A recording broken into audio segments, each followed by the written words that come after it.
Lesson 45.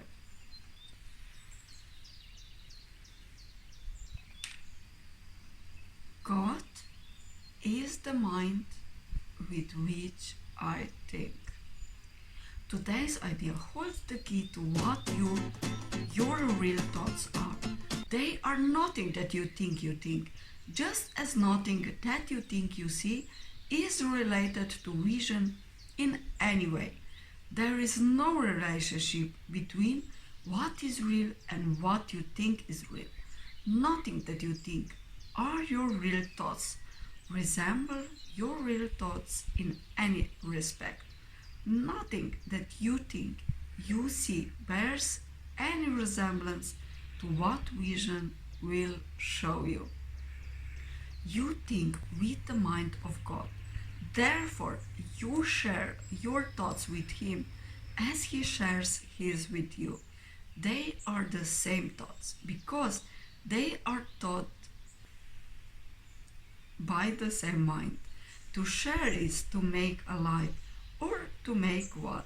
Nor do the thoughts you think with the mind of God leave your mind, because thoughts do not leave their source. Therefore, your thoughts are in the mind of God, as you are. They are in your mind as well, where He is. As you are part of His mind, so are your thoughts part of His mind. Where then are your real thoughts? Today we will attempt to reach them. We will have to look for them in your mind, because that is where they are. They must still be there, because they cannot have left their source. What is taught by the mind of God is eternal, being part of creation. Our 3 5-minute practice periods for today will take the same general from that we used in applying yesterday's idea. We will attempt to leave the unreal and seek for the real. We will deny the word in favor of truth. We will not let the thoughts of the world hold us back. We will not let the beliefs of the world tell us that what God would have us to do is impossible. Instead, we will try to recognize that only what God would have us to do what God would have us do is possible. We will also try to understand that only what God would have us do is what we want to do. And we will also try to remember that we cannot fail in doing what He would have us do. There is every reason to feel confident that we will succeed today. It is the will of God. Begin the exercises for today by repeating the idea to yourself, closing your eyes as you do so. Then spend a fairly short period in thinking a few relevant thoughts of your own, keeping the idea in mind. After you have added some 4 or 5 thoughts of your own to the idea, repeat it again and tell yourself gently, my real thoughts are in my mind. I would like to find them. Then try to go past all the unreal thoughts that cover the truth in your mind and reach to the eternal. Under all these senseless thoughts and mad ideas with which you have cluttered up your mind are the thoughts that you thought with God in the beginning. They are there in your mind now, completely unchanged. They will always be in your mind, exactly as they always were. Everything you have thought since then will change, but the foundation of which it rests is wholly changeless. It is this foundation toward which the exercises for today are directed. Here is your mind joined with the mind of God. Here are your thoughts one with His. For this kind of practice, only one thing is necessary. Approach it as you would an altar dedicated in heaven to God the Father and to God the Son. For such is the place you are trying to reach. You will probably be unable as yet to realize how high you are trying to go. Yet, even with a little understanding you have already gained, you should be able to remind yourself that this is no idle game, but an exercise in holiness and an attempt to reach the kingdom of heaven. In the shorter exercise periods for today, try to remember how important it is to you to understand the holiness of the mind that thinks with God. Take a minute or two as you repeat the idea through the day to appreciate your mind's holiness. Stand aside, however briefly, from all thoughts that are unworthy of Him whose host you are, and thank Him for the thoughts He is thinking with you.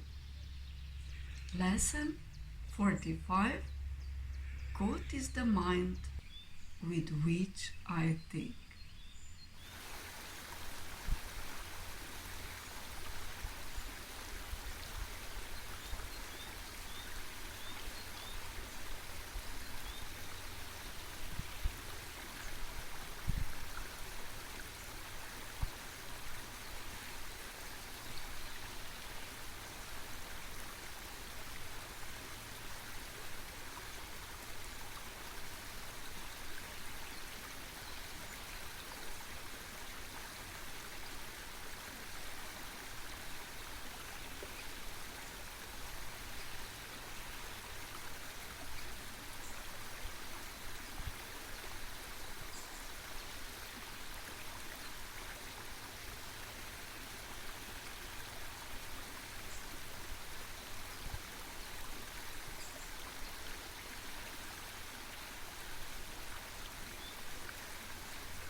Lesson 45. God is the mind with which I think.